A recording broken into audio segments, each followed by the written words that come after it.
O governo atualiza daqui a pouco o Plano São Paulo de flexibilização e a cidade de Franca tem grandes chances de ir para a fase mais restritiva, a fase vermelha. Então, já volto aqui com o Fernando Lima, ele continuou posicionado. Fernando, realmente isso, né? Acho que já é grande a expectativa e quase certo que a cidade deve regredir para a fase vermelha do Plano São Paulo, né, Fernando?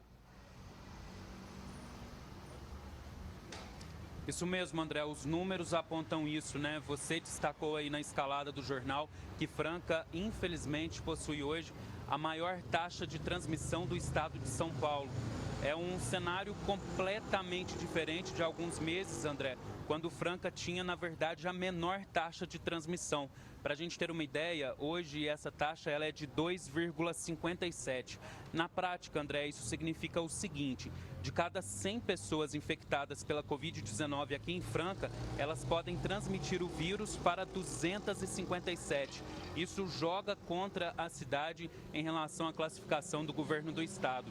Além disso, tem também a situação dos leitos de UTI. Quem acompanha a gente aqui no Jornal da Clube tem visto que, infelizmente, essa taxa continua subindo nas últimas semanas. Em dezembro começou aí um aumento, mas agora em janeiro isso foi se acentuando. Então tudo isso, André, mostra que a cidade infelizmente tem chance sim de regredir para a fase vermelha, que é a mais restritiva do Plano São Paulo. Lembrando que na semana passada, Franca também regrediu da amarela, foi para a laranja e agora, infelizmente, a expectativa é que regrida mais uma vez para a fase vermelha. Claro, isso é baseado em apuração, em estatísticas, mas a gente tem que aguardar também o anúncio oficial do governo do estado na coletiva logo mais ao 12h45, daqui a 10 minutos. A gente segue de olho acompanhando por aqui. Além disso, André, a questão das mortes também tem jogado contra a cidade. Há algumas semanas a gente falava aqui que a taxa de mortes aqui em Franca ela era menor do que uma por dia, mas este número também subiu, viu, André? Infelizmente, chegou agora a 1,6. Números que preocupam muito, que a gente segue acompanhando, André. Vamos aguardar, como você disse, Fernando, em 10 minutos começa a coletiva e aí sim, oficialmente, nós devemos ter um posicionamento do Estado. Já há também a informação de que todo o Estado, todos os municípios devem ser colocados na fase vermelha aos finais de semana e também após as 8 horas da noite, pelo menos essas primeiras informações que começam a ser divulgadas, a gente vai acompanhando e atualizando então. Fernando, você está na porta do pronto-socorro Álvaro Azuz, você acabou de dizer, né, a cidade vive, tem uma das maiores taxas de transmissão da Covid-19. Então, qual que é a movimentação hoje aí nessa sexta-feira? Movimentação grande por aqui, viu, André? Eu contei mais de 60 pacientes aguardando atendimento aqui no local. O Marcos Santana vai mostrar aí para vocês que estão nos acompanhando.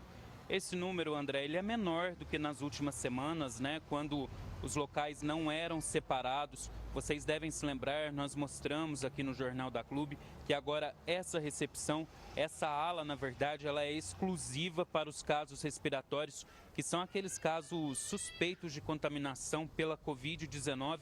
Ou seja, aqui voltou a ser o nosso termômetro da Covid-19 aqui em Franca.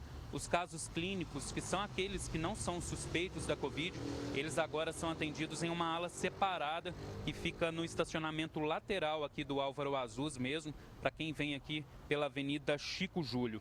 André, vamos aproveitar aqui a nossa participação para atualizar também os números da pandemia aqui na cidade. Ontem, infelizmente, foram registradas mais 4 mortes causadas pela Covid aqui em Franca. São 4 homens, um de 46, um de 70, um de 72 e o outro de 75 anos. Com mais estes registros, a cidade chegou agora a um total de 249 óbitos. A gente deixa aí a nossa solidariedade para todas essas famílias que estão sofrendo com esta situação. Ontem foram registrados ainda mais 172 casos positivos. O total de casos chegou agora a 14.267. Mas tem notícia boa também. Felizmente, o número de pacientes recuperados também subiu. Foram 171 nas últimas 24 horas e o total chegou agora a 9.538 pacientes recuperados. Eu tenho aqui também, André, a situação dos leitos de UTI. Franca, como vocês sabem, a cidade possui 30 leitos de UTI do SUS, destes 28 estão ocupados. Os particulares, eles são 32, dos quais 28 estão ocupados. Isso deixa a cidade com uma taxa de ocupação de 90%. Agora a região, André, levando em conta aí também as outras cidades, a taxa de ocupação dos leitos de UTI ficou em 85%, que infelizmente é suficiente para que a região vá para a fase vermelha do Plano São Paulo. E para encerrar aqui a nossa participação, a Santa Casa de Franca informou agora há pouco, por volta das 11h30 da manhã, que hoje instalou mais 3 leitos de UTI. Mas o que acontece, André? Essa instalação ela aconteceu na manhã de hoje. Portanto, eles ainda não entraram na contagem do governo do estado. Portanto, infelizmente, eles não estão sendo levados em conta para a classificação de logo mais, André.